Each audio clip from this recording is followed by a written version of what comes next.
My name's Andrea Edwards. Hello, I'm David Coe. Richard, you want to?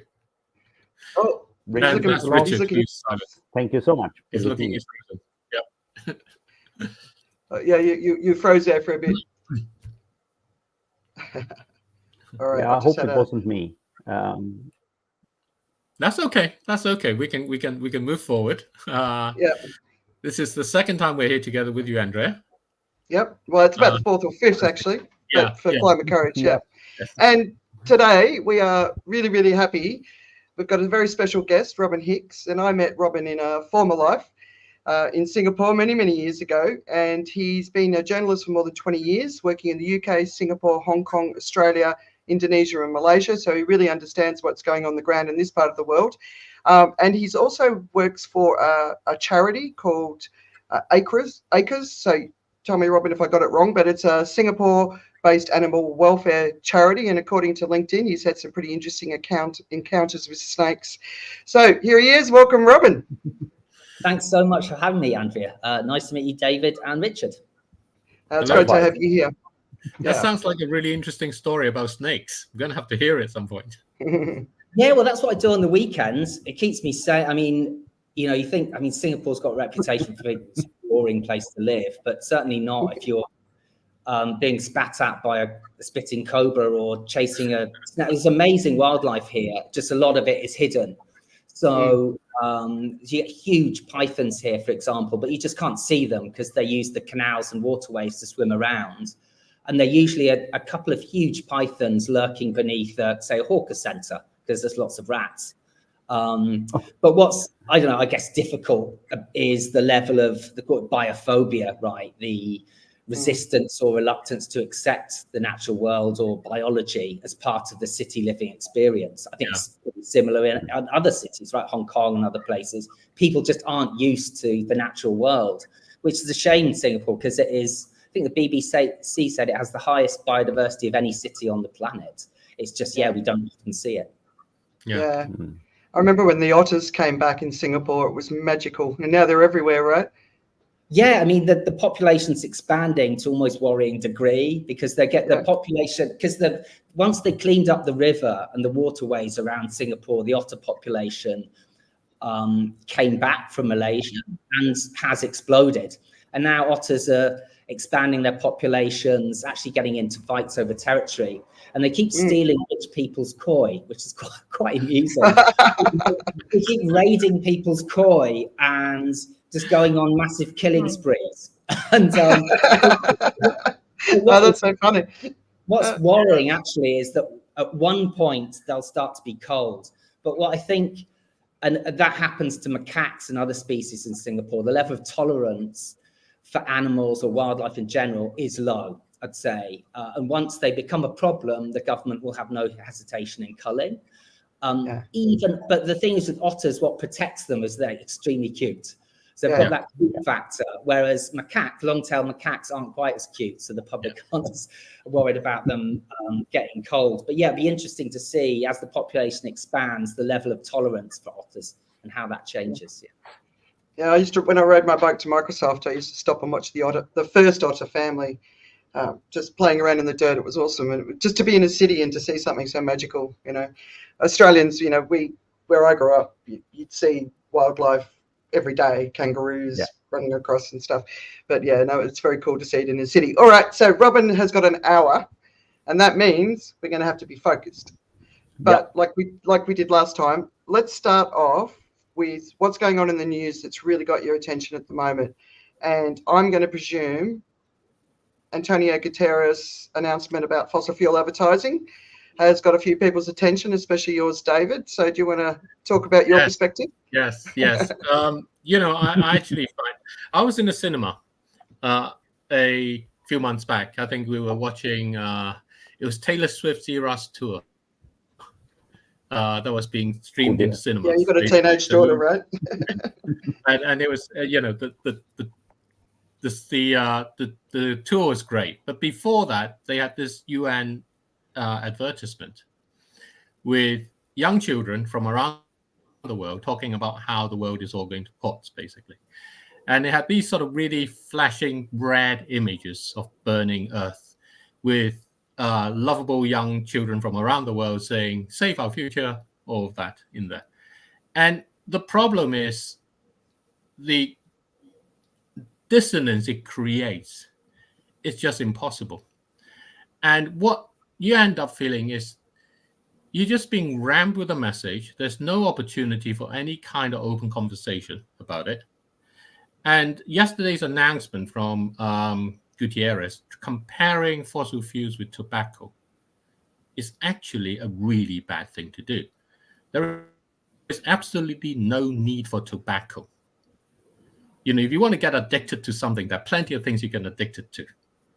There's actually no need for tobacco or along the chains of production along the way. But fossil fuels needs a really genuine open conversations because people's lives depend on it. And we have to reduce them, but you're not going to get that conversation by just going off with some black and white message that says somehow implicitly that everyone is bad. It's just not the same thing. So the UN and Antonio Gutierrez, who's trying to forge this message forward about how we need to cut the emissions, and what we need to do, what he needs to be going forward is to say, imagine a new market where you can actually keep oil, gas, and coal in the ground. You know, go back to Taylor Swift, right? And I had this idea, Richard and I had this idea, we were talking along and said, you know, we were having a conversation with a friend of ours, Vincent. And we're thinking about how can you create a new market? And he says, well, what happens if you imagine Pandora Jewelry, the biggest jewelry company in the world? When you go and buy your daughter a link, they ask you, do you want to take part in a lottery?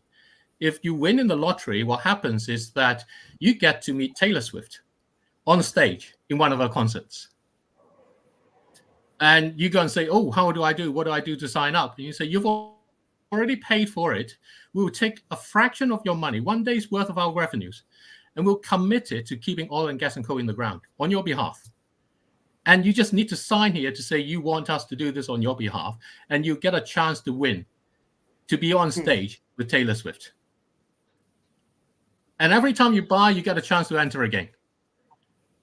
And that's a much more imaginative way of engaging businesses which use the oil and gas and coal, the consumers who knows there is an issue with it, in a way that says, actually, we can shape it in a way that benefits everybody, rather than go around having messages that just turns this into an impossible brick wall.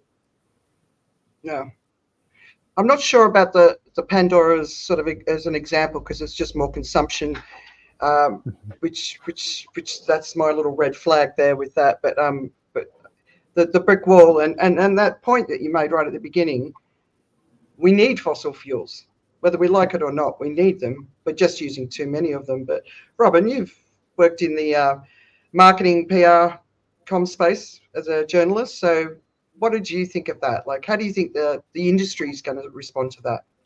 Yeah, interesting. So I'm trying to write a story on that today, actually, trying to get the 5 big holding companies, you know, WPP, IPG, Havas, and the other guys to respond to Gutierrez, what he said, at least come up with the position on it.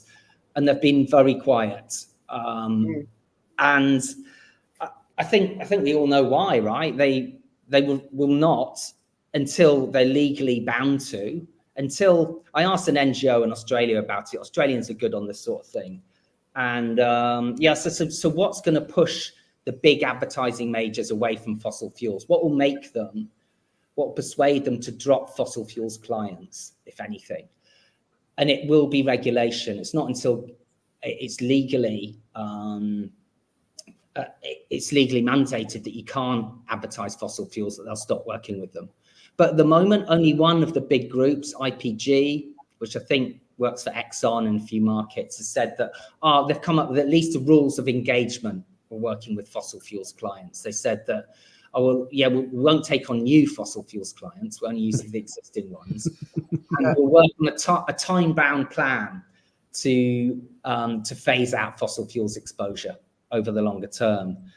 But yeah, meanwhile, what's interesting is you've seen in Australia and in the US especially, you've got these interesting NGO groups as Clean Creatives and Comms Declare for Climate, which are trying to galvanize the advertising industry to make a pledge to stop working for fossil fuels clients, which I think is really interesting. But yeah, it's the legacy though, isn't it, of how they advertise their products and services that is so pernicious, right? I mean, they're the greenwashing masters ever since 1990. It was BP, British Petroleum, pretty much invented greenwashing, didn't it? In 1999, it came up with a campaign. It rebranded from British Petroleum to Beyond Petroleum.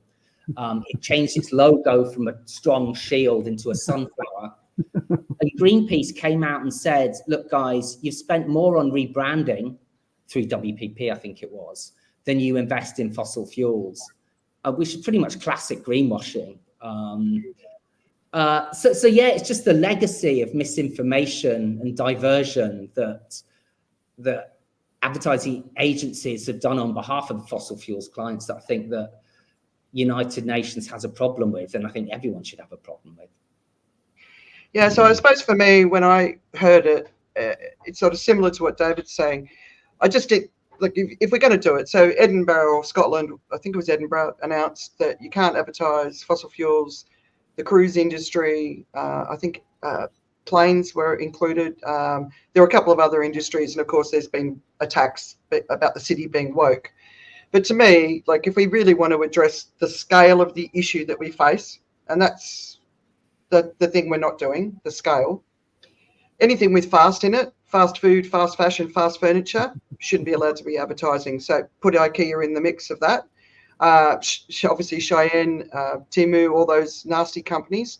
I was just reading today in Bangladesh that because of the garment industry, which is such a major contributor to the GDP, and it basically brought the country out of poverty, and it's just basically polluted the entire environment with forever chemicals. So that's a priority. So to me, it's just it didn't go far enough. And if we want to reduce fossil fuels, we need to reduce the need for fossil fuels, and that's our clothes, how we eat, how we drive, how we move. It's all of it. So I suppose for me, they didn't go far enough. But then from an advertising, marketing, PR perspective, they're sitting there looking at their business models, and that's my background, right? And they need a diversity of clients and to keep people employed. And the biggest paying clients are the ones who are doing the biggest harm on the planet.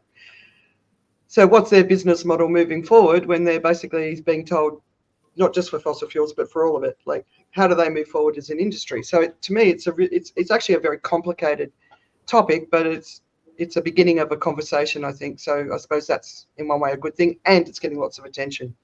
Richard, what do you reckon?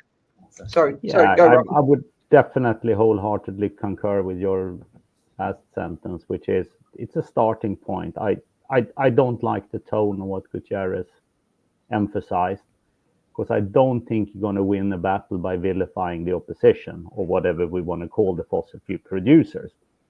And the aspect that we all touched upon here is like, if we shut it down completely tomorrow, you would have revolution and chaos in every country. You would have civil war, because nothing in our structure of the economy works without fossil fuels.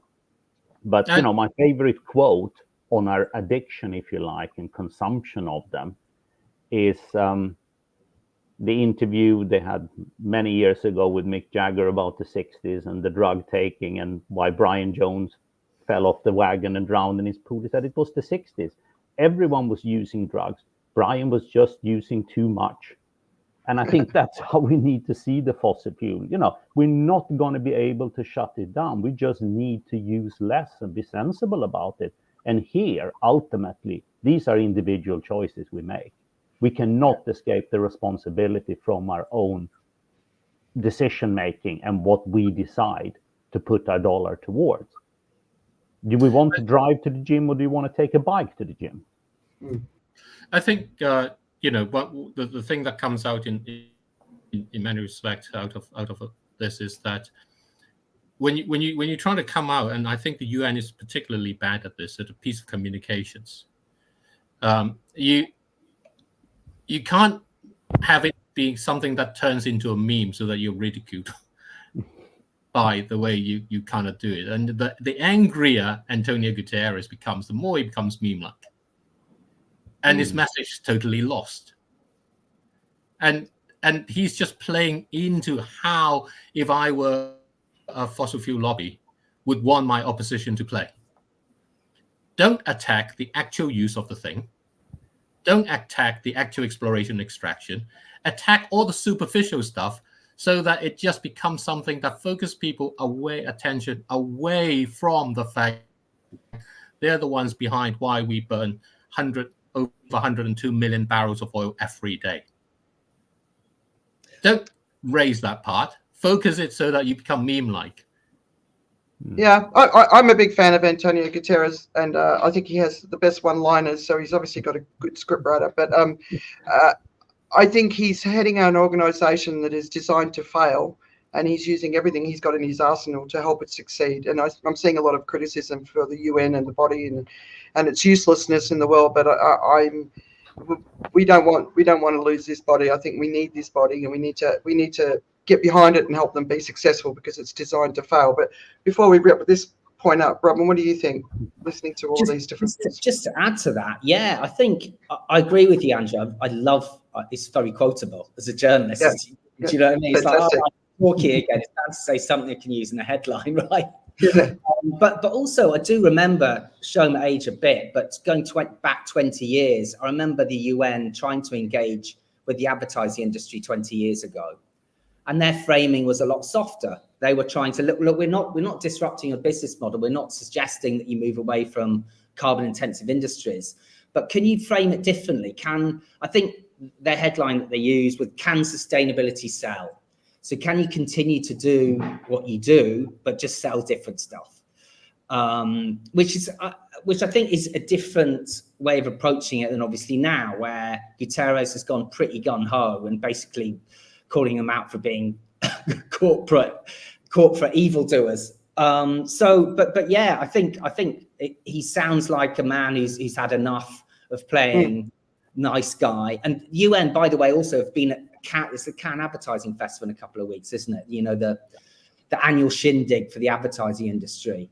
UN's been there every year. They've always had some sort of booth, some sort of presence, and it just feels like they're ratcheting up their pressure on the industry to do something, because the advertising industry does feel like a legacy industry that's going to change even after the fossil fuels industry will change. Because they're a services industry, that's sort of slaves to clients. And I do get the sense, and what you think, that marketing industry will be one of the last sectors to pivot to cleaner energy or less carbon intensive industries. That's why he's taken the tone that he has. Yeah, I think the difference is it's a young industry typically, and I think the drive will come from the younger employees saying we don't want to do this anymore. Well, I remember when I ran a team, they were constantly saying, well, Andrew, we don't really want to work for a company like this. We don't believe in their values. And I'm like, yeah, neither do I. We're not going to pitch for it, But that was unusual. And I think I lost a job because I wasn't willing to pitch for business that I didn't think had integrity. But that wasn't common, but I think it's become hopefully more common.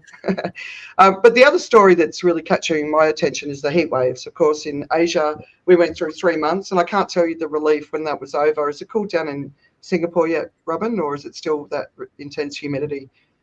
It's still pretty boiling. It's sort of always is. There isn't that much variation, but yeah, the edge, the sting has come out of it slightly. Yeah, right. So the last few weeks here, it's just been cool. It's been raining. The life's coming back. It's been a real relief.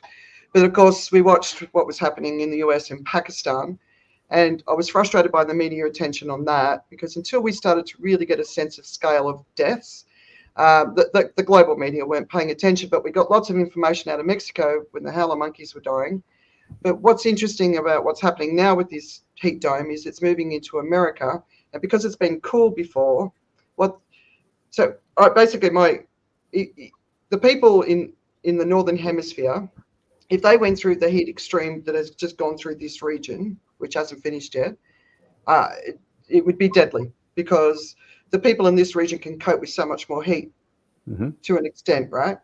But what's happening now as it moves in, there's a MAGA rally in Arizona where there were 11 heat strokes patients that had to go off to hospital. I don't think anyone's died yet, but we're starting to see a rapid surge of heat, but also big numbers of people passing out due to heat stroke. Deaths are starting to be reported because they haven't acclimatized at all. They've gone from cold to hot. And so I think in the coming weeks, we're going to see some pretty extreme suffering in the United States, especially because we talked about it last time, electricity shortages because of storms that have hit in the past. So if regions are hit and they haven't got electricity and they can't get cool, they're going to be in trouble. It doesn't sound like they're prepared. There's 2 overnight cooling stations in Phoenix. 2. There lost 680, 668 or something like that people last year, mainly the homeless. No one cares. So, the reporting of heat, the number of deaths being reported, I think we're going to hear that thousands and thousands and thousands of people have died across India and Pakistan, maybe in 12 months' time when the next heat wave hits. But I think we're really going to be moving into that territory of mass deaths from heat. And I don't see it cooling down just because La Nina's coming in. I think it's going to keep going. So are you all paying attention to the heat extremes? Yeah. I again, in that sort of softer angle, I think it's actually can be really effective. So I called up my home insurance. And it was because these cracks were appearing on the rendering of my house and they've been dry and so on, wondering have I got subsidence and stuff. And it's because, just the heat, thermal expansion, and then you get a cold winter and a bit of weathering and stuff. And the repairs that you need on your houses and places you live just increase your costs. And that just adds to your costs. So the problems in this way is actually it's terrible people living under heat, and I feel for them. But I'm paying the cost in my own house in where I am without even being under those extremes in that way. And the reporting just doesn't actually touch on what the consequences to our everyday lives are in the way that actually, I end up calling my insurer about it and having to pay the costs associated with getting it done and then sorting it back out. Those are the ways in which the climate disruptions get into everybody's lives. And I think that's really important as a part of that reporting, that the reporting isn't focused on the extremes because people pull away from the extremes. It makes them kind of that's too much. I can't cope with it. I'm not going to read that now. Yeah. But there's a bill I have to pay, and whatever happens, I have to pay it. Yeah. Robin, what are you saying? Yeah, so my publication, Eco Business, so we've done quite a lot of reporting around heat, mainly in Southeast Asia. And there's been a lot of talk about heat literacy and heat stress. So, and also preparedness. You mentioned that, Andrea, that we did a story on how poorly prepared a lot of Southeast Asian cities are for extreme heat. In the context of Singapore, the universities have done some interesting studies on heat stress and the impact of extreme heat on the human body. Everything from reduced fertility in men to lack of concentration, construction. People that the poor devils that actually work outside and actually are exposed to it. That's a reality in Singapore. It's, I guess, pretty interesting that the elites are inside, pretty much protected by air conditioning. It's the people building the city that are exposed to it, plus gig workers that ferry around deliveries. People can fall off buildings in this heat while they're constructing the city. So there's been a lot of reporting on that, which I think's been pretty responsible and interesting. In a Singapore context, what's frustrated me is a lack. We'll probably get onto this later, but not really seeing the bigger picture on extreme heat.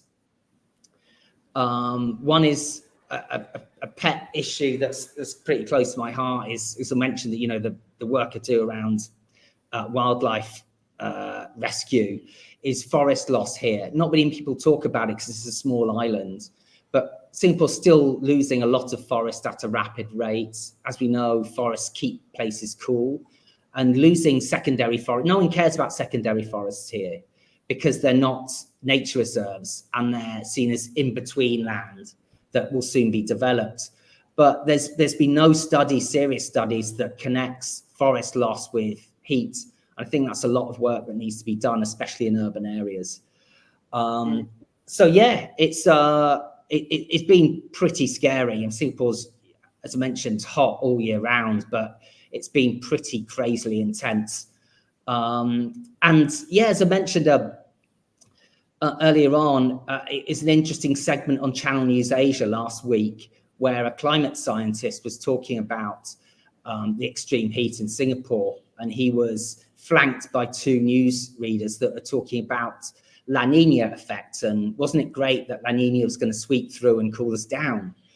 And Professor Benjamin Horton, I think he won't be ashamed to admit, he got quite hot under the collar, if you pardon the pun, got quite angry, visibly angry, that the message just was not sinking in among these news anchors, that the problem was human-induced climate change, and La Nina was not going to cool Singapore down in any permanent way. It was just a temporary weather phenomenon.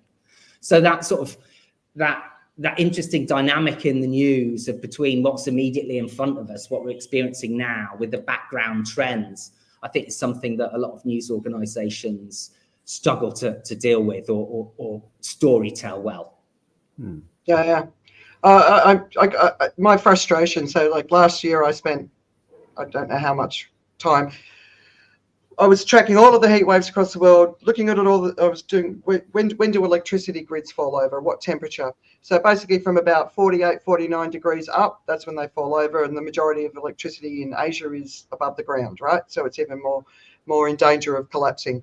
When do generators fall? And, you know, in Africa, that's a really important source of energy. Well, they start getting sluggish around 40 degrees Celsius. So how are the people in Africa going to survive if their only energy source can't work, you know?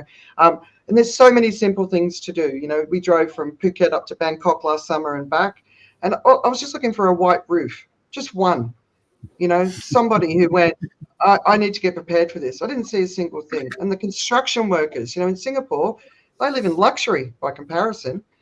You know, it's literally tin shacks and dirt roads, you know, and those poor people have gone through so much in the last few months. And next year, it's going to be hotter, maybe as hot with the La Nina impact, maybe hotter. Like, we don't know. And so that Earth energy imbalance argument that Hanson's sort of talking a lot about, right?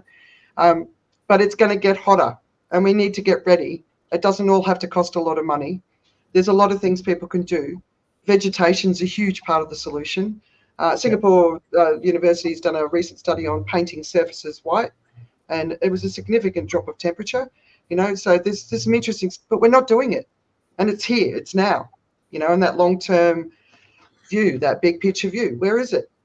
It's just infuriating. It's kind of puzzling.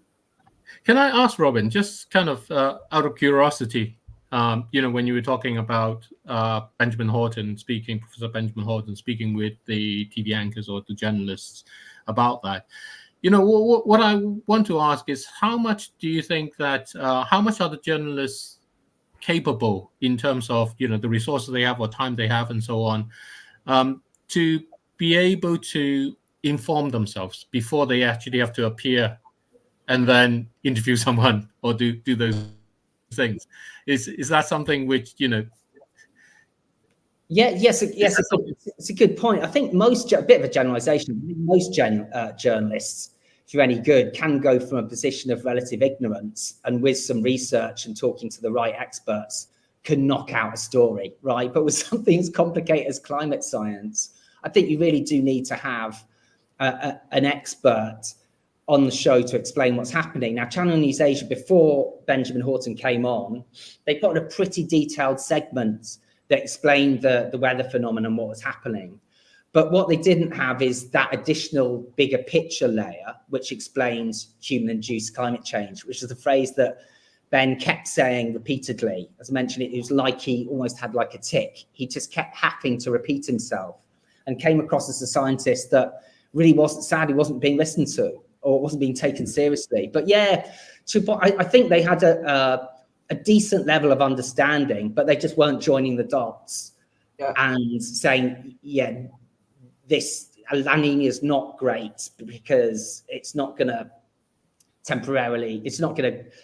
cool us down for much longer. We're going to return to this background reality of permanently hotter weather. Yeah. All right. So should we move into because I know that we could talk about the news all day, but let's focus on Robin. So we're going to go back to the beginning. You know, you've been a journalist for 20 years. So just a quick view of what drew you into the profession, but most specifically, I'm really curious to hear how it's been since you've moved into sustainability. And I suppose there's a couple of key areas I'd love to hear. Do you feel like by taking on this role, you're making a contribution? What are your hard days like? How do you keep your mind under control? And for anyone who thinks I'm overwhelming him with questions, I've given them to him in advance, so he knows what I'm going to ask. But would you encourage others to join the profession, especially right now at this point in time? So give us that take. So just, I guess, start from the beginning. Degree in zoology. Like I really am I mean, everyone says this is in sustainability, but I am a genuine tree hugger. You know, I initially wanted to be a vet, but I don't think that's clever enough. It seemed like a lot of work. But I did a degree in zoology, University of Bristol, and I went on a conservation trip to the Philippines. It was a diving expedition, surveying coral reefs. It was wonderful, but I got pretty addicted to journaling about the experience, and that act of sort of writing stuff down and putting it down on paper, just, I don't know why, it just really appealed to me. And I went back after that and tried to get a job in journalism. It took me a year, it took me a long time to persuade an editor to take a gamble on some kid with a zoology degree. It's not exactly the most obviously transferable of skills from science into journalism, unless it's a specialist scientific field. But eventually an editor took a gamble on me at a publication called Media and Marketing Europe. And from then I got sort of, as a lot of journalists do, get sort of pigeonholed into a certain category that you write about. So that was 10, 15 years I was writing about media and marketing until a job ad came up, actually from, it's actually a friend that posted the ad. I actually knew of her. Jessica Chum, who's still my boss 8 years later, and I was friends with her husband at the time as well. And so I guess I was lucky that I interviewed for it with a friend, and so I guess it was less of a gamble because she sort of knew what I was like. But yeah, no, it took me a while. As I said, it took me a long time to get into journalism, but since being there, I could do and would not want to do anything else. So yeah, it's been 20 plus years. So yeah, so does it feel like I'm making contribution? Definitely not all of the time. Sometimes, I mean, there's certain issues that I think myself, my colleagues have made a difference on, even incrementally. Stuff like we put quite a lot of pressure on Singapore's big three banks to think seriously about coal and draw up conditions, pledges to step away from coal. We work with NGOs, put out some stories. And I do think we make a genuine difference of trying to move Southeast Asia's biggest three banks away from coal. So that's a story, or a bunch of stories I think that had a genuine impact. It's something of a sport, right? But I do really enjoy writing about greenwashing and expose it. I think any journalist does. It's fun, right?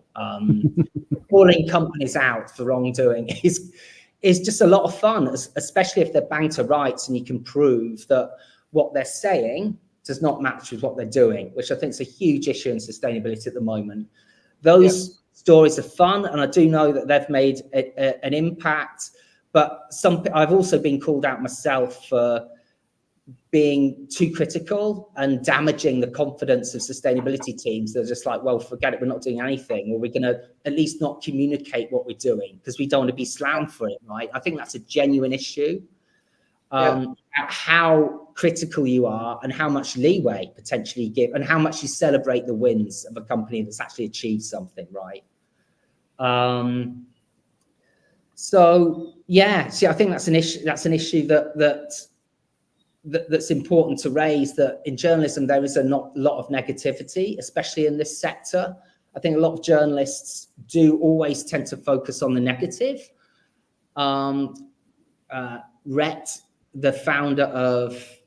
Butler, the founder of Mongabay, it's the world's biggest environmental website. He said that if you give a journalist a solution to write about, they'll always write about the 10% that doesn't work. It's just in their nature. And I'd agree with that. But, you know, there are positive news stories about that are not, and I'm sure you guys probably all agree, are not being reported on enough. I mean, just today, just at the top of my head, a forest twice the size of Hong Kong was legally recognized as belonging to indigenous peoples in Papua, right?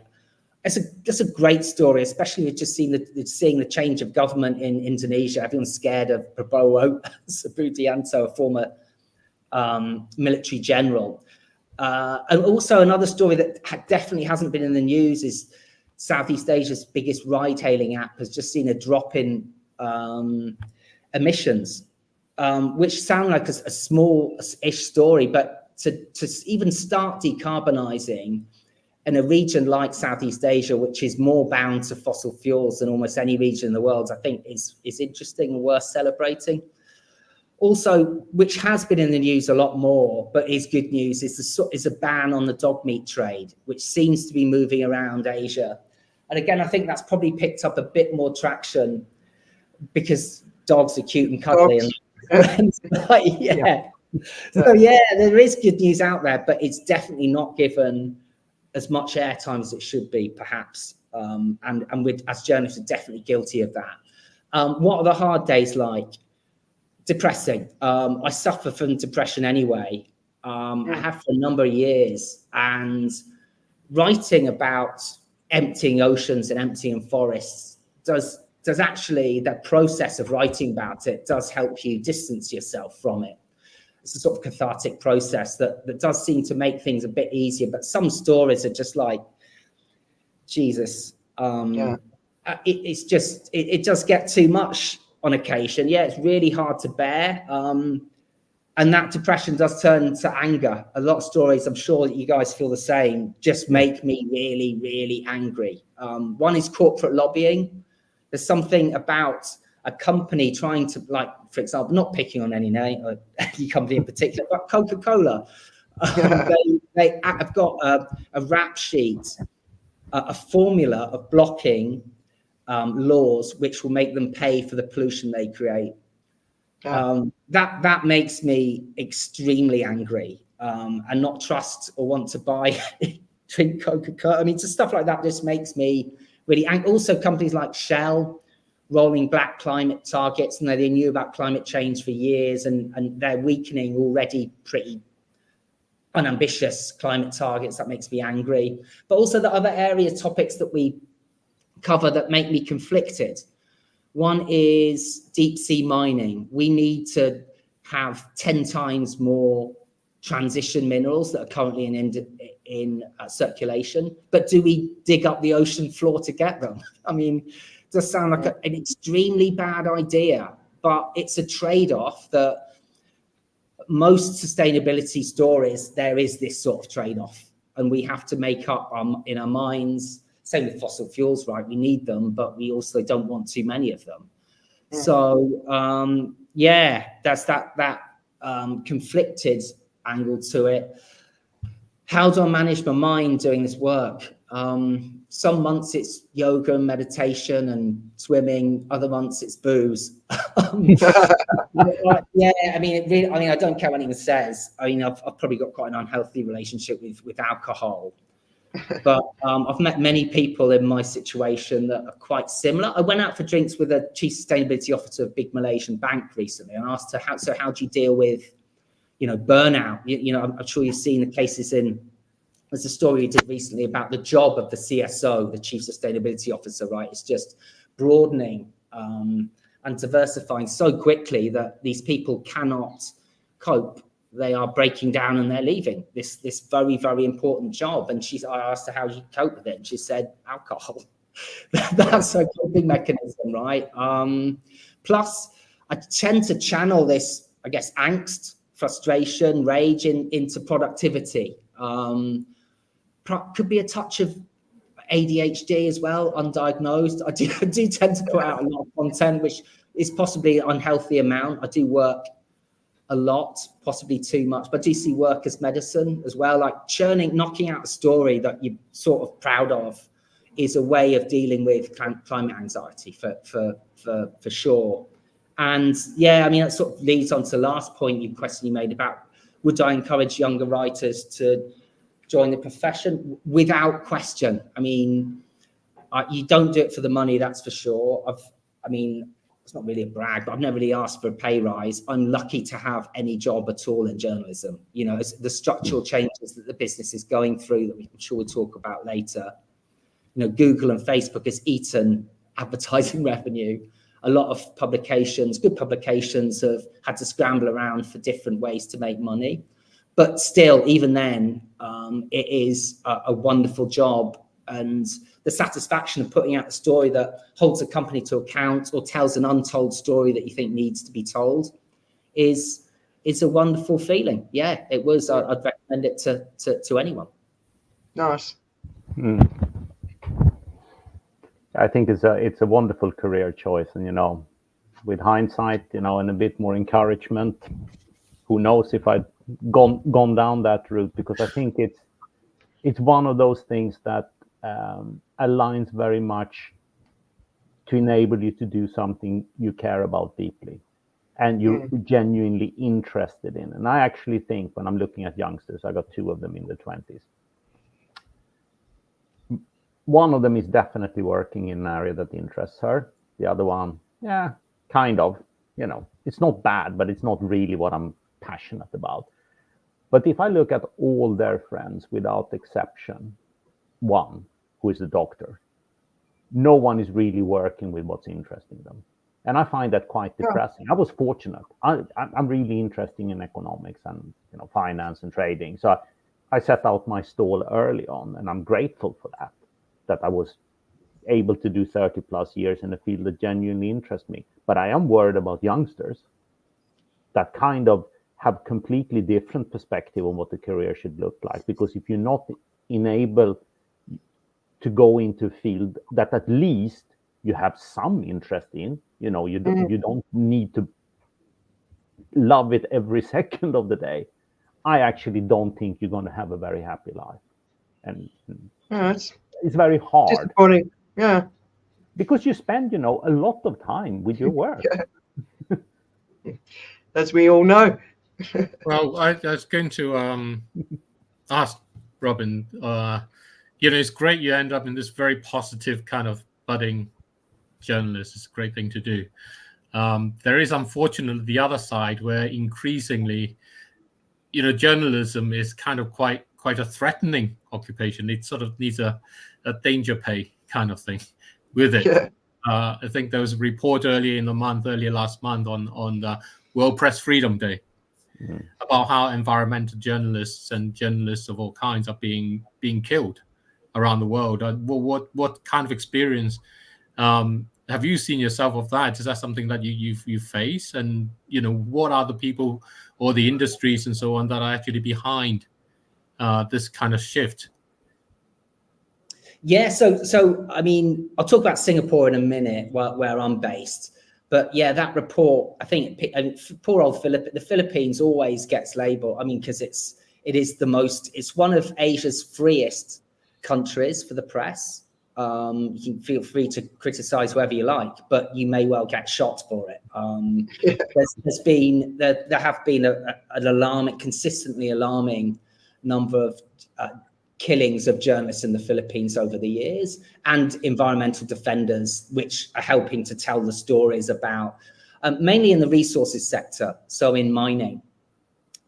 And a lot of that's being driven, by the way, by the drive for renewables, right? We need the transition minerals to put in wind turbines and solar panels and car batteries, including nickel, for example. I mean, half of Indonesia seems to be dug up at the moment by mining companies. Philippines, it's particularly dangerous, I think, because you've got this idea of red flagging. It's called red flagging over there, where journalists are labeled terrorists and can be persecuted that way. There's a lot of going after journalists online as well.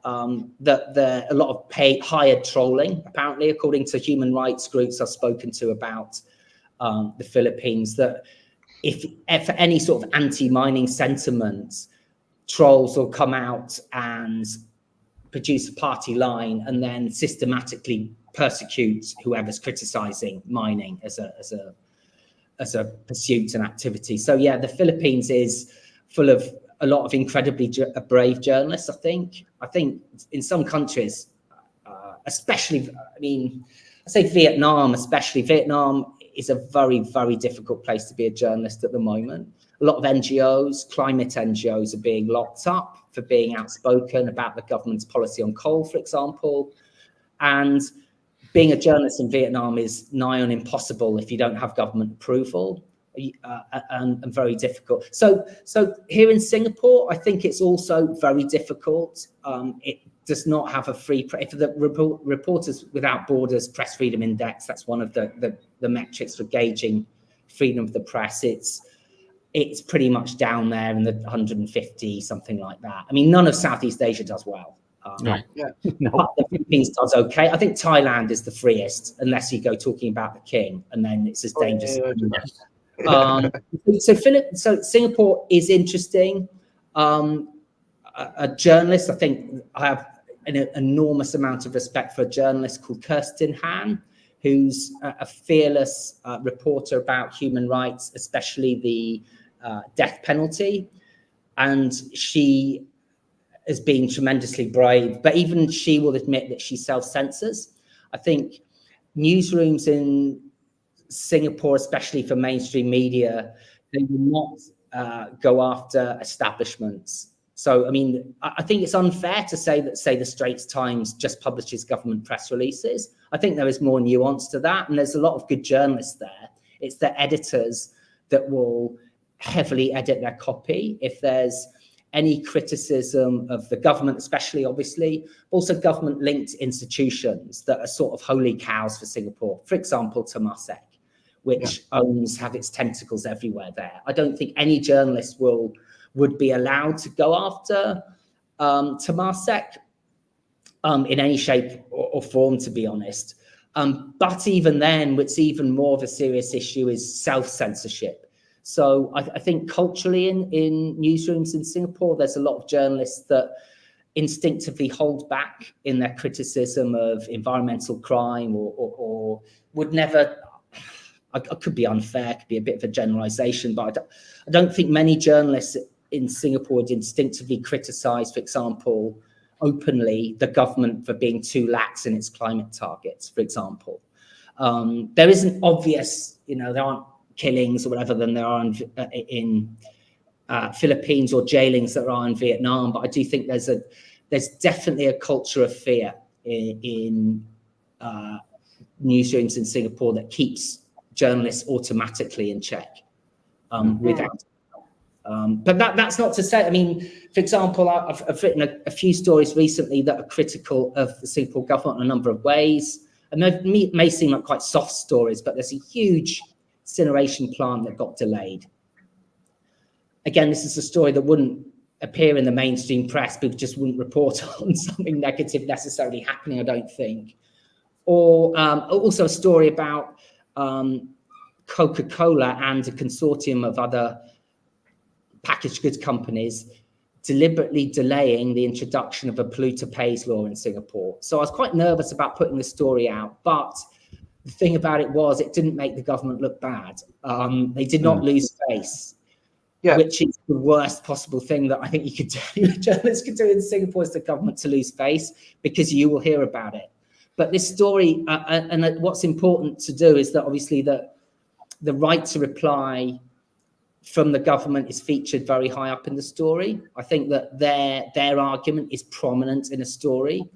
I think that's just the license to do business in journalism here. You have to get, if you're critical of the powers that be, you would never run a story without them commenting first, unless you're asking for trouble, for sure. And as a story I was really excited about, actually, that I got from a very good source, about Singapore considering introducing, it's called solar radiation management. So injecting lots of sulfur dioxide into the atmosphere to control the heat here. Now, I'm not saying, before I get into trouble, I'm not saying that is fact. I got it from a pretty good source, but the Ministry of Sustainability and the Environment denied it. They said this is not happening. And so I'm not sure what I could do with the story. They've said it, they've denied it. So it's probably unlikely that I'll run the story. So that's just an example of how to, I guess, play the game in Singapore, right? You have to be careful, but that's not to say that you cannot get stories out that are critical of important people and institutions, as long as they're balanced. Yeah. Hey, what's your status? So you PR, citizen, work pass, S-pass, right? So Yeah. obviously, even in Thailand, so we're on guardian visas for our boys to go to school. But if I actively criticise the country, the people, do something, or especially if I criticise the royal family, we'll be booted out, and that's common knowledge, right? So I think we've just done the two questions there, and that I had. The next one for you, Richard, I think we've covered them, but there is a risk. But I think it's also another. When you read the news that comes out of this region, I think it's really important to put the lens on top of that news that there is a subtlety to it, and I think all news should be looked through with different lenses based on where it's coming from, and whether it's far right, far left, whatever. Every media deserves a lens, but in Asia it's a different kind of lens. It's a lens of subtlety, and I don't think countries like America are very good at seeing that, the subtlety that exists in this region, because the truth is there if you look for it, right? Absolutely. So I just pick on that. Yeah, you're absolutely right that Singaporeans know how to read the Straits Times, and that is reading between the lines. The story is not in the headline or the first 3 or 4 paragraphs. It's usually right at the bottom. The journalist has had to bury, or the editor's like, put that further bit down a bit. There are certain issues. I know 2 friends that have been kicked out of Singapore. One, a very good journalist for The Economist, who wrote about sand, which is an extremely sensitive issue because of where Singapore is the world's biggest sand importer, because it's reclaiming land, etc. But where sand is sourced from is from very environmentally sensitive areas, Cambodia, for example. So that didn't go down well. And another friend was booted out for writing about human rights. She referenced it was just a reference that she added to a story that was critical, from Harvard Business Review, that was critical of Singaporean human rights and foreign workers. So but the government was very honest with her and said, this is what you've written, we don't like it, and your work pass is no longer valid, so you have to leave. So I mean, I do really appreciate that transparency, that they were quite upfront about what she'd written about. The same with the sand article, and why it was not acceptable before they were shown the door. That's both very interesting topics. So look, we haven't got much time, and I know you're going to have to jump off, so we could what do you guys want to finish with? We've got a few more minutes, because I think it's as people sitting on the other side of the world, you might have a different sort of view that might be interesting. I think it's a great opportunity when Robin is here to use his experience and knowledge in the field, because it's a fascinating area. One thing that has struck me, and I actually prepared a bit for this show, is Singapore is an interesting case, which is very far down in press freedom. And, for the record, I think press freedom is absolutely essential. It doesn't mean you can attack people, in a defamatory fashion, but you actually need press to enable to express opinions without fear of being clamped down on. And for me, the biggest argument why that is a good thing for everyone, with reasonable understanding of financial performance, look at the list of press freedom, Singapore being the exception, and look which stock markets have performed best over the last 30, 50, 70 years. if you don't have press freedom, you could argue you're going to struggle to have a well-functioning economy and get actually performance. Because all the countries that have had absolutely terrible performance, they're at the bottom.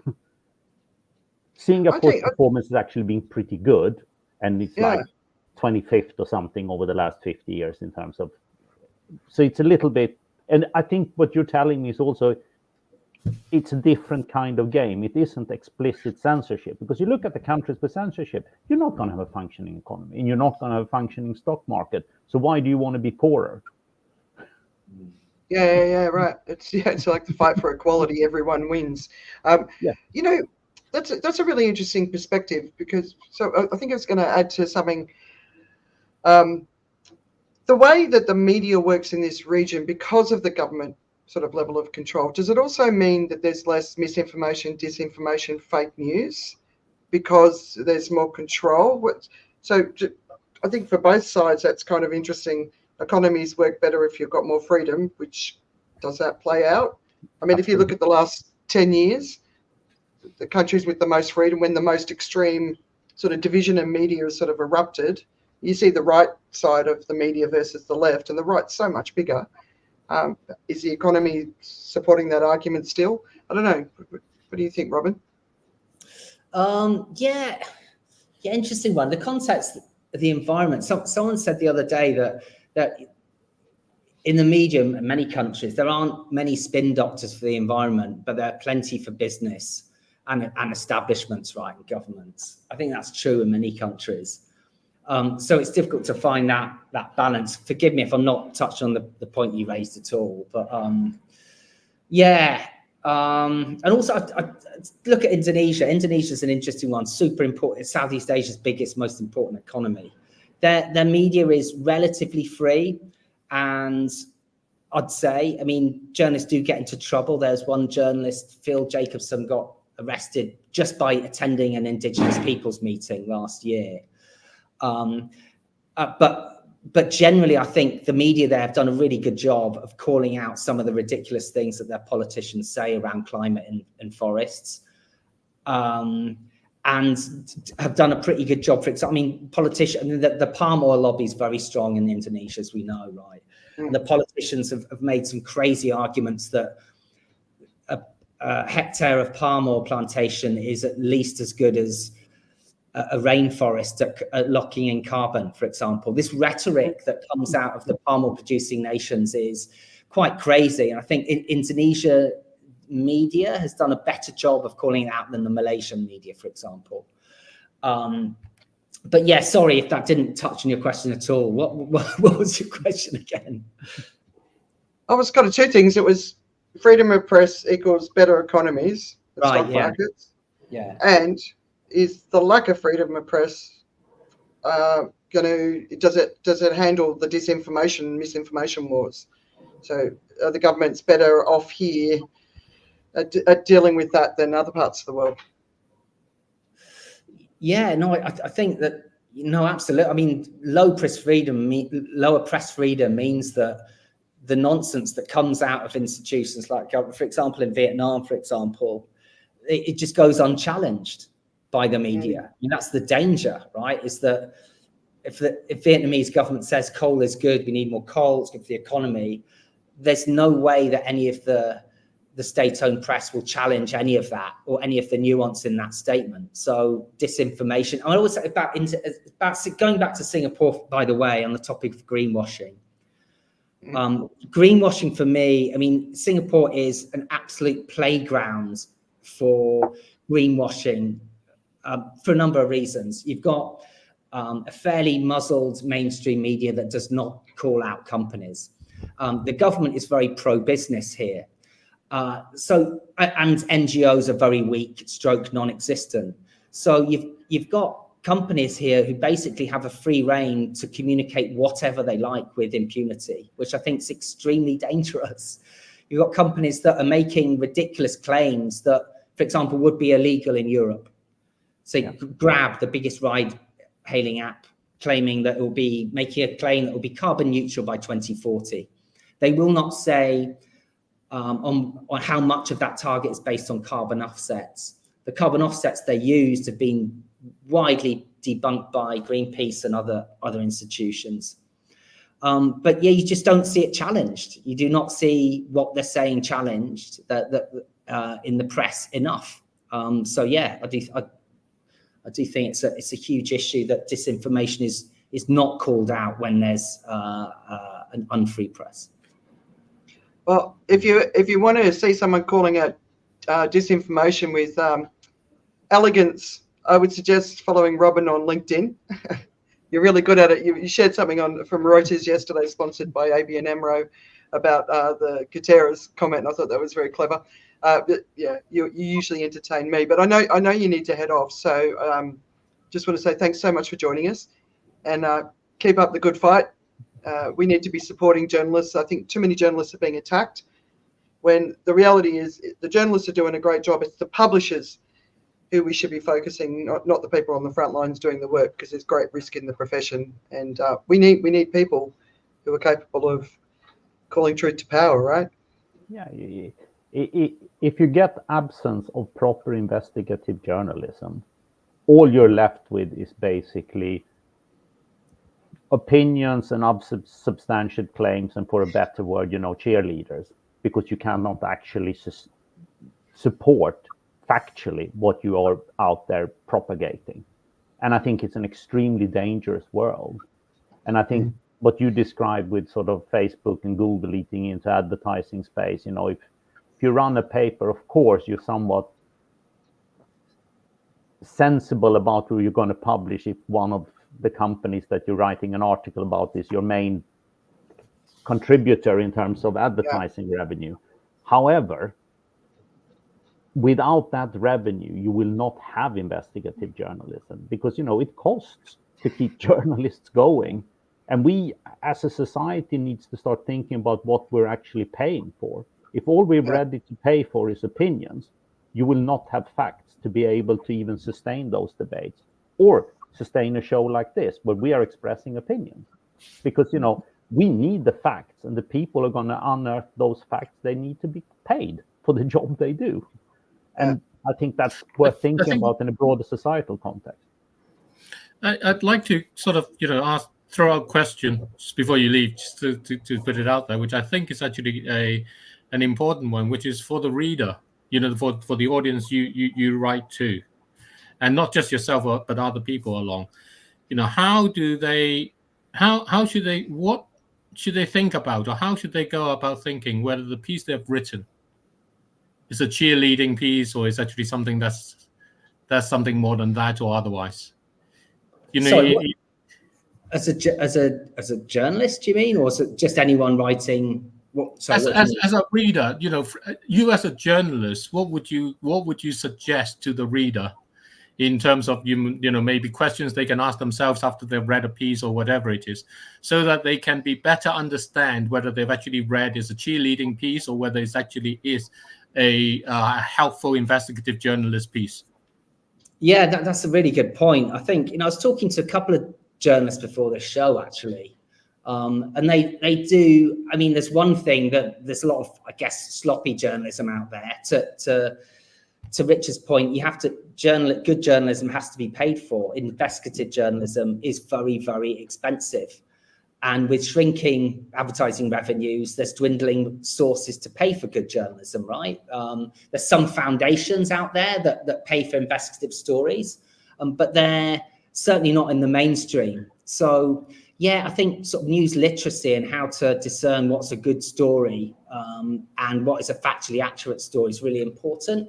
But I think there's a lot of news readers that are quite lazy. I mean, the consumption of news, as we know, is pretty much falling off a cliff as it is, as people pivot to social media,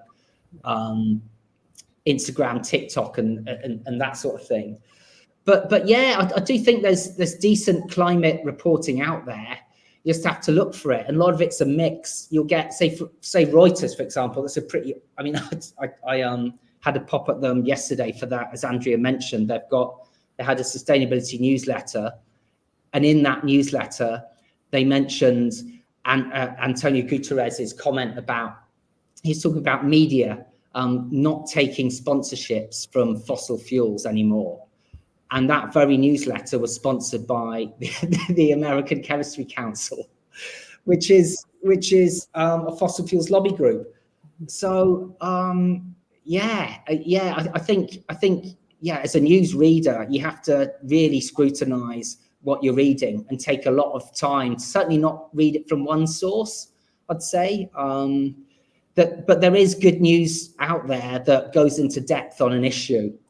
You just have to look for it and know where to look for it. Desmog is a pretty good title. I'd say a lot of them are specialist titles. So I think you have to prepare, if you want to get to know a topic as, say, complex as climate science, you have to roll your sleeves up and be prepared to also wade through some specialist journals, not just Eco-Business, but Carbon Brief, for example, is a really good journal, alongside the mainstream stuff that will just take the I guess, just summaries of the news. So yeah, you have to be prepared to dig to get to the bottom of the story, I'd say. Yeah, so I've just put up my link to my weekend reads, which is basically exactly what you're saying. I just bring everything together that I'm reading, watching, listening to, and put it in one place to make it easy for people, because I know it's complicated for people to navigate the information overwhelm. So I've been doing this for years just to try and help everyone, because it's so important that we understand this and we stop being overwhelmed by it, and start to look and read and understand what the big issues are, rather than all the bullshit that's going on around the edges. And yeah, and that lack of news, so younger people aren't reading the news, like you said. That's really concerning, right? Sorry, how do you aggregate that news? So what tool do you use where to bring it all together? That's me. It's literally me. I don't use. Yeah, right. Everything I read, watch, listen to, I just put it into WhatsApp chat. Once a week, I sit down and put it into this platform, so that people can just see, just go through and look at the headlines, if nothing else, so they know what's going on. And it covers it basically covers the polycrisis. So it's every aspect of what's going on in the world. But there's some funny stuff in there too, because as you know, I got a sense of humor. So, but it's for that. And anyone else who's good at navigating news, I just really want to encourage them to be out there sharing. There's a handful of people everywhere on social media that are good at doing that, and listen to them, But we should let you go, Robin. Indeed. Yeah, I've really enjoyed that. Thanks so much for having me. Thanks, Andrea. Thanks for joining us. Chat, David and Richard. Been a pleasure. Yeah. Take care. All right. Have a good weekend. Take care. All right. Bye. Bye. Oh, there you go. Wow.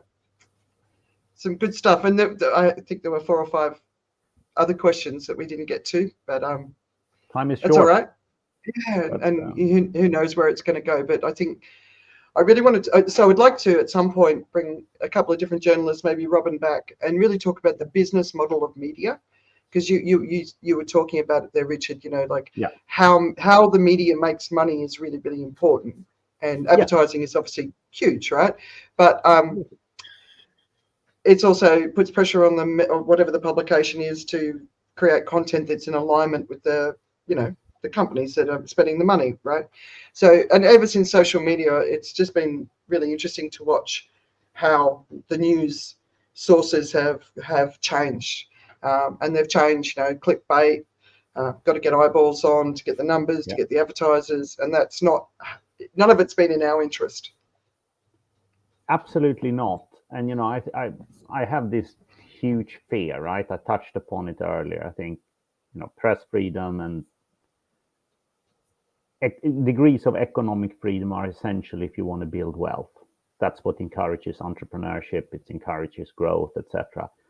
Now, I always think there will be space, because there will always be a certain demand for specific publication in particular subject areas where people are prepared to pay, and actually pay quite a lot. And I think the financial industry is an example of that, where you have some very, very targeted sources of important information that charges phenomenal amounts because it's expensive to dig into these stories. But what's happening with mainstream press and mainstream media, where the vast majority of us get our broader information spectra, is that essentially you have eradicated what I would describe as proper journalism in favor of opinions. And if an opinion gets repeated often enough and broadly enough, it's being perceived as actually being the truth and the wisdom, and this is what actually is the case, because it's not being attacked and debated properly by the people who are prepared to unearth the facts, because the big newspapers and the big TV channels, all they're doing is essentially fire proper investigative journalism in favor of people writing opinion pieces. And I think it's a very, very dangerous route and path forward for mainstream media, because I'm sure it's going to become a backlash at some point. And it's actually not particularly beneficial to society at large, who needs fact finders to be able to actually form our own opinions. And it's not helpful that you've been handed a whole generation who clearly struggles to absorb news in a proper fashion and watches TikTok and think that's news. That's not helpful. But I think that can get approached and tackled through other means. Fundamentally, people, I think, like us here, needs to understand that if you want facts and figures and proper journalism, you actually need to pay for it. Yeah, I mean, I think that you take Truth Social and what's going on at the moment, and what you're going to find is we're being swamped essentially by the businesses and the interests wanting to broadcast their messages in the way that they can make sure it goes out in the way they want. So independent journalism, which is basically defined by the fact that you may not like what they say, but they'll interview you and they say what they think you're saying, and what it means. In that way, it's increasingly difficult to sustain, to continue, because the people with the money increasingly want to be in control and create their own media channels to do that. So the days before where you would have 2-3 broadcasting channels in each country, and whether they were independent or state, there was, take the UK, there was an independent one and there was a state public one in that way. And there was a remit in the state public one for it to have a mandate which was independent in that form, is being displaced. It's not actually being attacked and removed. It's simply being displaced by more money spent on creating their own channels that draw their own audiences into increasingly kind of small echo chambers of views. And that's really for me the danger that we face. It's not that the investigative journalists don't get paid. Obviously, that's the consequence of it. But they don't get paid because we increasingly like listening to conversations that actually help reinforce our view. And we we're uncomfortable with things that makes us think, well, actually, you know what? I really felt strongly about that, but now I'm having to think again. Whichever side it is, whichever side that might be. Absolutely. I find it so interesting, like being in an echo chamber. I'm regularly sitting in a very uncomfortable place with the media I'm listening to, watching or reading, right? Because I don't only want to hear what other people have to say who disagree with me. I want to understand the words they use. I want to understand that real, the underlying layers underneath. But the most important thing is I'm always challenging what I think is right. Because if I'm wrong, I want to know. And so I suppose maybe we need to get a psychologist on or something. But just why, like Truth Social. I was going to go and join it just to keep an eye on it because I would like to stay informed. But Twitter's still good enough for that side of life. But could you imagine what that environment is like, where everyone's there for the same thing, and it's this outrage, and you could just imagine in their bodies this constant sort of they'd be in this constant fight or flight mode, and everyone agrees with them. And I personally couldn't think of anything worse. Could you? No, it's absolutely awful, right? And we have, sorry, to interrupt that, we have an extra, it's from a news article today of a report basically about the consequence of the AI is we run out of independent pieces. Everything becomes AI generated. So if you're a journalist, you start using the AI to go along, and if you're a lazy journalist, you start using the AI to beautify the piece. As soon as I start typing a post in LinkedIn, it goes along and says, use AI to rewrite it better. And all those things. So the consequence of it is it reinforces all the echo chambers as we go forward. And just by it's like one of these kind of population things. The invasive population of the AI just takes over. Even though you think I don't want to be within an echo chamber, all your sources are the product of an echo chamber. Yeah. But I can tell I always say to people, like, having written a couple of books and blogs and all that sort of stuff, if you don't create the content, you can't understand the content.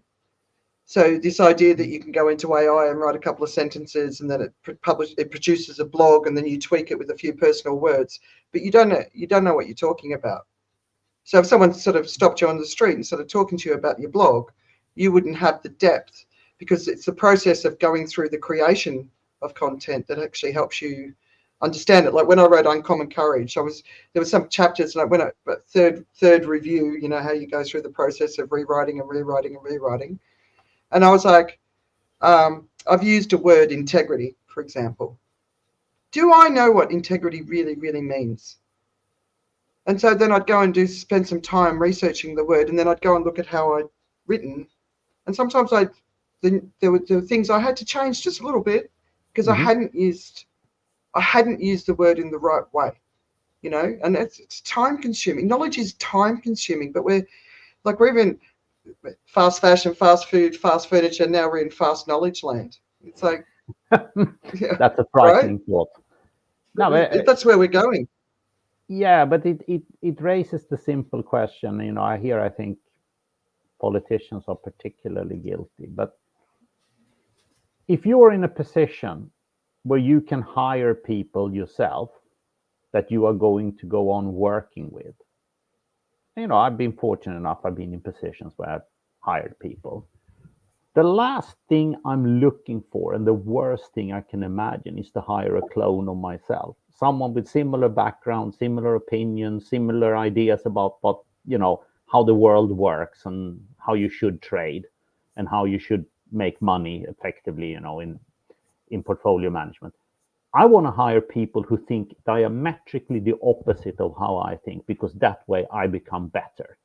Fundamentally, I don't become better at my job by surrounding myself by people who do the same thing and think the same way. When you look at politicians now, and it's different country from country. UK has a long tradition with very large civil service that surrounds the publicly elected ministers, etc. All they seem to do is hire people like themselves with the same background, the same ideas, the same thought process. And actually, it's not only a political failure. You look at most of the world's central banks, they've probably all gone to school together and they've all had Paul Krugman, giving a lecture to them at some point. I don't think that's a particularly smart way of operating in any form of organization, because the diversity of views and diversity of backgrounds and diversity of thought process that leads to is beneficial to the people involved. And still, when I look at my friends who are in the position of hiring people and we debate these things, because, I like a feisty debate about things that bothers me. They say, yeah, but you can talk about the cricket or whatever. It's like, that's not really the point of hiring someone. You hire someone that will be enabling you to do your job better. That is the privilege of being in a position when you are allowed to present someone with an employment contract. Yeah, the problem I have with that, I mean, Richard and I, we come from very similar background. Our role effectively is to, how was it that was described? Basically, take money from people who are not just who just don't are not as smart as you are from the market. Basically, that's what it was about.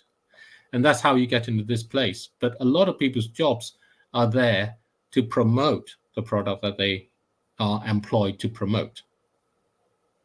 And goes to Andrea's comment earlier when I mentioned about, what if Pandora did something like that, right? The whole industry there is to promote it.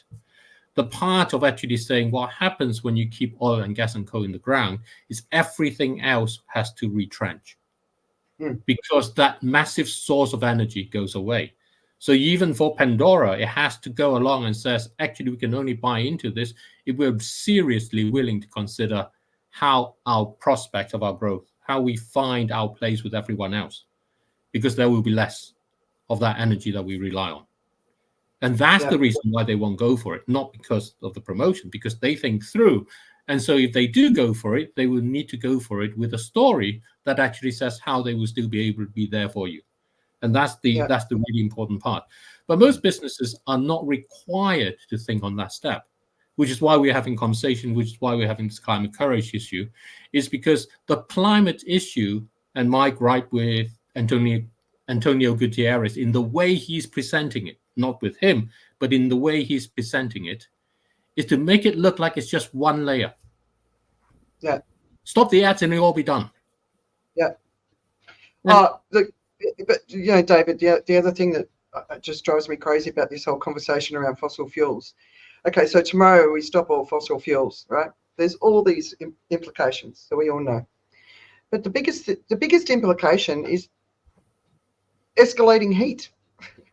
You can't just take all the pollution out of the ground and clean up the earth and move on, because you take all the pollution out of the earth, and we're seeing that. There's a very clear track right across the northern hemisphere where the ships were going back and forth. They're taking the sulfur out of the ocean and there's a strip of ocean at the north. Just the other day, I was reading China's massive reduction in coal use. They think that's a big part of the Pacific Ocean heating up like it is, right? Yes. Just in the last few months, India, Pakistan, all across Southeast Asia, an explosion of fossil fuels have happened, mainly coal and gas. So there's a massive amount of pollution in the air. And we know that what you do here has an impact here, but it's not an immediate impact. It'll be a later impact. And that I think the biggest frustration for me is putting all the pieces together, which is what people really struggle to do. I feel like in Asia, that those of us who've come out of this heat extreme, it's almost like it's forgotten now, and we made it. We'll be all right, because it's going into La Nina, right? But the crop losses, next year, when it gets closer to 50 degrees, are we going to lose the electricity? Therefore, many more people. But the food security issues that are going to really we might not see it this year. We might have enough reserves that we might not see it next year. But at some point, the food's going to run out, because, in Europe, they've lost it for drought and floods. In the US, same. In Asia, it's heat. So that thinking and the preparation for the heat in the first place is just driving me crazy, because governments think it's just the poor people that are going to be impacted. It's not. And we're seeing it in the US right now. It's a complete it's these aspects, where the basic physical things, it gets hotter, things expand out. So what happens is our railway lines that we're laying down, fast trains, ultra fast trains, and so on, the lines are tensioned for a particular temperature range. And so the trains all now have to run slower because we've exceeded that. Otherwise, what happens is the pressure of the train running fast will break the lines, right? The tracks. So it disrupts all of the transport. It disrupts all of the passenger travel. You want to go home and meet your mom, and then you find that actually you're now delayed. Your trains are all delayed and all around. Nobody actually reports and says it's because we live in a physical world, and because we live in a physical world, when things change in it, it affects all of us in our ordinary lives. It's not just the people dying because they're losing the home to a rising sea. The same effect happens at your house. The same effect happens on your road, about things just changing their shape as they get hotter. And because we now work in a world where everything is tuned to perfection, it can only go wrong. because we've already tuned it to perfection. Yeah, for a future that doesn't exist, right? Yes, and those aspects of it that's never really discussed, never really brought out. I mean, it's for someone with our background, it's a very alien thought process that you don't really have an idea what will happen if things don't perform as you expected in your portfolio. How do I get rid of the bad stuff and move on and protect my downside, because no one wants to get poorer, and I can still try to capture the upside. What we see around us in all these examples that David mentioning is there is no thought process that says, what if it doesn't work? And for me, that's just an absolutely alien space to occupy, because my first thought is always, what happens if things go wrong? Because I want to know what I'm supposed to do if things go wrong. And once I'm clear about that, then I'm very happy to engage in trying to extract and make as much money as possible from the upside. But you need to have some kind of understanding of the risks you're facing. And what is my approach going to be if things don't exactly pan out as I hoped? And all I see around me are examples of complete lack of thought processes, which has said, what happens if that goes wrong? And to me, it's bonkers. It's stunning, right? It's a completely alien parallel universe to which I have spent my 56 years, Yeah, right. I've been listening to a lot of philosophers lately. So Ian McGilchrist in the UK, and there's a guy I'm about to share a 3-hour interview. Daniel Ratzenberger, I think that's how you say his surname. Have you come across him? He's the guy with the big white beard. And I really encourage people to listen to those sort of people right now, because humanity and how we exist in the world. And I think it sort of answers a lot of questions. But my conclusion is that we've got too many people in leadership positions who are basically sociopathic, their tendencies are. But the other side of it is just incapable of thinking long term. So, when I worked in big corporations, the focus was always the quarter and the year. But then when you live in Asia for a long time, I remember doing a job with SoftBank, and their vision and mission was 30 years, and everything that they did was about moving towards that sort of long-term goal, whereas the Western sort of way of doing things is short-term. But I think we've got a problem with the leadership in the world, politics, business, media, publishers. I think we've got a problem with the quality of the way that people think. And I'm really happy to see the philosophers stepping up, because you can tell they don't want to.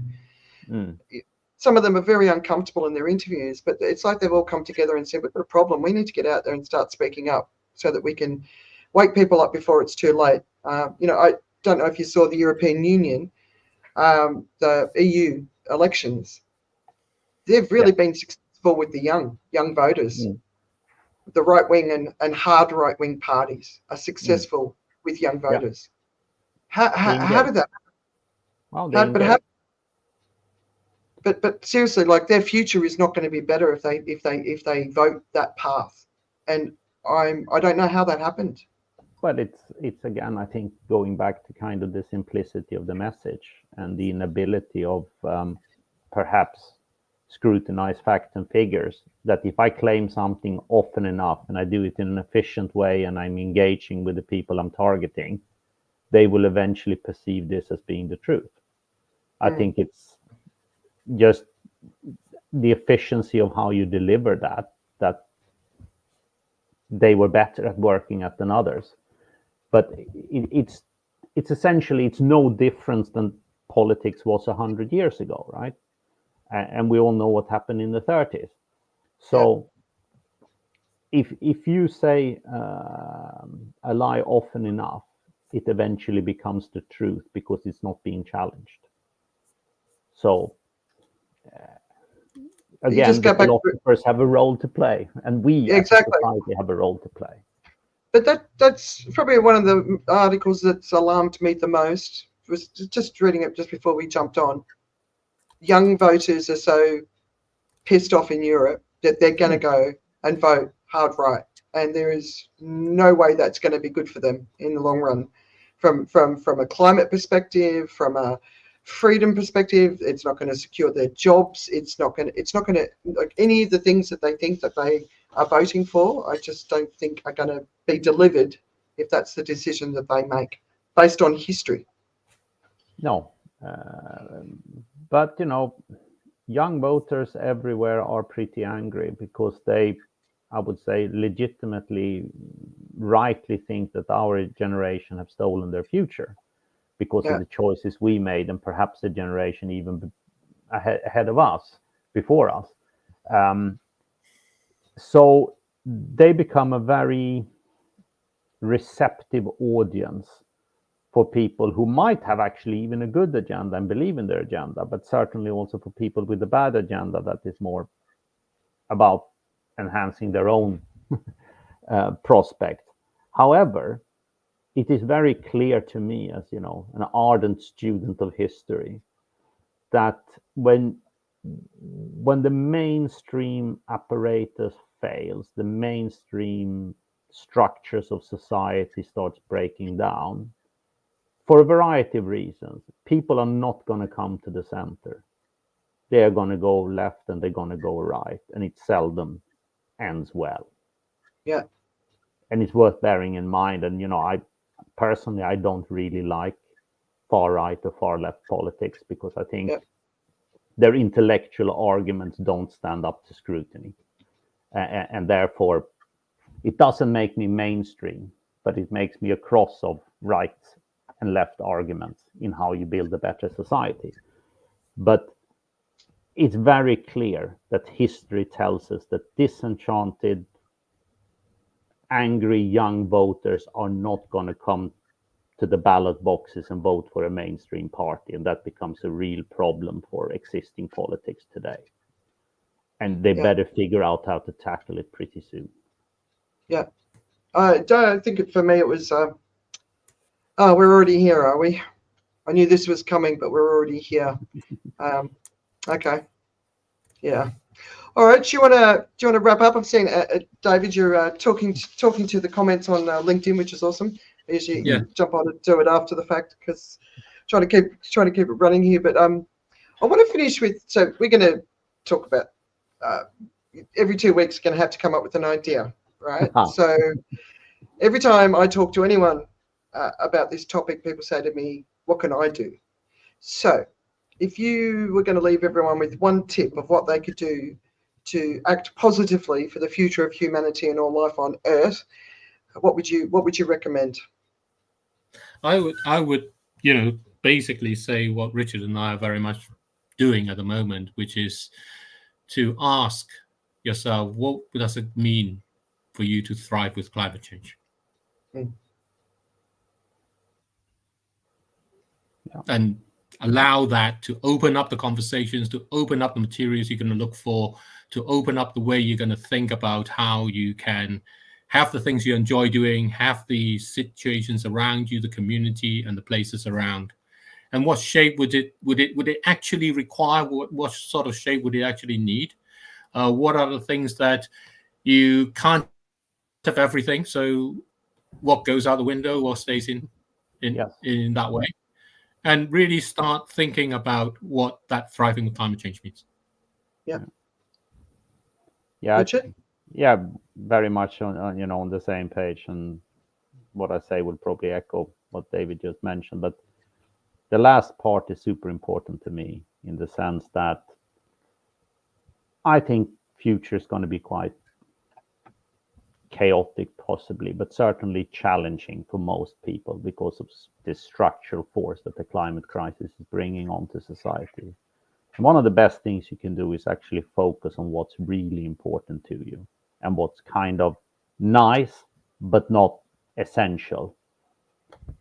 And start figuring out a world where you safeguard what's really, really important to you and be prepared for how you're going to transit and thrive in that world by holding on to the bits and pieces that really matters to you, because that's what's going to keep you going. Yeah, I like that. Well, I want to leave my tip in alignment with the theme for today, and it's something I've talked a lot about over the years. If you care about journalism in this space, pay for it. If you can afford to, pay for it. So I have about 6 different subscriptions to media. There's a lot more that I could be paying for, but you can't pay for them all. But I'm committed to investing in the publications that I believe are doing a good job, because I want to help them continue, because I think that they're really, really important. Some are mainstream and some are small. Eco Business, who Robin writes for, I've been subscribed to them, a paying subscriber to them for a couple of years. So I really recommend getting behind them, and it's a really big, it's a great insight into what's going on in this region, and I think it's an important region. The 62% of the world's population lives in this part of the world, so it's an important region to pay attention to, but also to put that lens over the top and understand when you're reading it, to see between the lines like everything else. But yeah, so I think we could do lots more conversations on this, but our next Climate Courage, we're going to talk about climate change and religion, which of course potentially could be a risky topic. I've got Gracious Dennis, and I think he's from Uganda, but we'll find out. I've just met him through Twitter, but I heard him speak on a chat, and it was very interesting. And we've also got Tim Wade joining us, and you guys know Tim from the No Show. And it was Tim and I first started talking about doing this as a show quite a while ago, when we had some commentary on on social media, basically saying, stop it, you don't need to talk about this, God will sort it out. And I found that an incredibly ignorant perspective. Tim found it an alarming perspective. So that's where it kind of started from, and we're seeing what the Pope's doing. We're seeing what the leadership in the Muslim faith are doing. I'm trying to secure someone from the Muslim faith to come and join us. I haven't succeeded yet. If you've got any ideas of people who are spiritual, religious, no, I want to focus on religion. So we've got Richard. Are you an atheist? No, I'm not. But I have some atheist streaks in my belief. But tendencies. That's right. Yeah, tendencies. Yes. So you David, you're Catholic, right? Yeah. Yes. So a practicing Catholic. Yes, Richard? yes. No, not practicing. No. Okay. All right. So all right. So I was raised with Catholicism. So but I would put myself in the agnostic basket these days. So I want to get a group of us that can sort of represent it, some who are actively practicing as well as those who are not. But I think it's an important topic within the conversation, and I think the churches and the temples and the mosques are incredibly important places in the world where some powerful conversations and changes could be happening. So yeah, I'm looking forward to that. Are you looking forward to that? I think what would be interesting, and Richard and I should try and reach out and see if we can. I don't know if anyone from the Faith Invest group is listening, which are a group that's involving all the faiths with regards to their investments and how that how to give power of their faith to their investments, basically. Right, okay.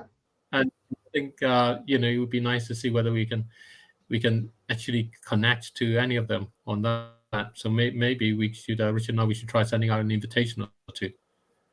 Yeah, you can certainly do that.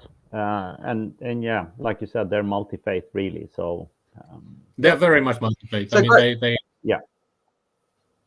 Yeah, Gracious will definitely talk about the multi-faith approach to climate communication in Africa, and that's what I found really compelling about his discussion. And so so if you've got anyone else, or if you're out there and you're listening and you think this is a conversation that you want to be part of, it's not we don't attack anyone here for their ideas. We listen and we hear each other, and we have opposing views, which is very welcome. But I'm really looking forward to that. So, all right. Show number 2. Yes, indeed. That would be great. Yep. Thank you so much. Thank you, everybody. We look forward to number 3. And contributing to the comments. Let's build that up. Next time we can get more. Yeah, no, definitely. So yeah, it's been great to see all the comments. So have a great weekend, everyone. We'll see you in 2 weeks. See you. Yep. See you. See you then. Bye.